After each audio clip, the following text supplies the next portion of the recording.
Hello friends, welcome to wire के knowledge channel. Friends, आज आपण पाहूया पोटगी हक्क की मोबदला, हिंदू विवाह कायदा, हिंदू दत्तक आणि पोटगी कायदा हे विशेष कायदे तर फौजदारी प्रक्रिया संहिता कलम 125 या विशेष कायद्याअंतर्गत पोटगी हक्क की मोबदला हे बघूया.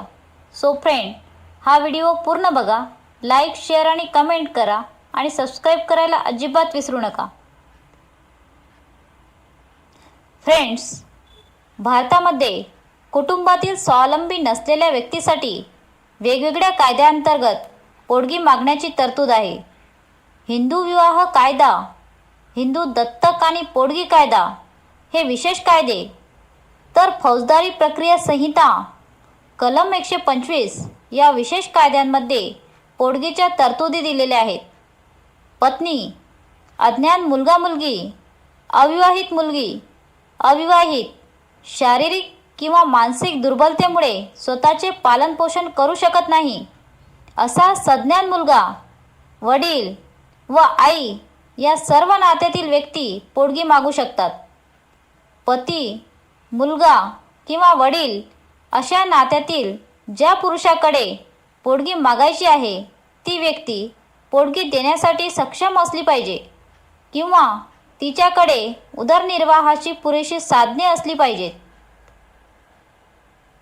अविवाहित मुलीची जबाबदारी तिच्या विवाहापर्यंत तिचे पालनपोषण करण्याची जबाबदारी तिच्या वडिलांची आहे.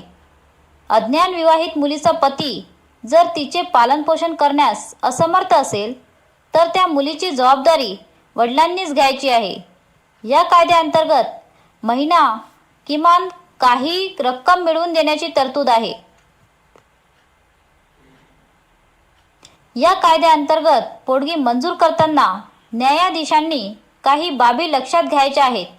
त्या म्हणजे पतीची सांपत्तिक स्थिती कशी आहे, तिच्या गरजा काय आहेत, त्याच्याकडे उदरनिर्वाहाची साधने काय आहेत, याबरोबरच पत्नीची सांपत्तिक स्थिती कशी आहे व तिच्याकडे उदरनिर्वाहाची साधने आहेत किंवा कसे इत्यादी. या कायद्याअंतर्गत पोटगी एकरकमी, दरमहा किंवा टप्प्याटप्प्याने देता येते. पतीने पोटगी न भरल्यास त्याच्या संपत्तीवर टाच आणण्याचे अधिकार न्यायाधीशांना आहे.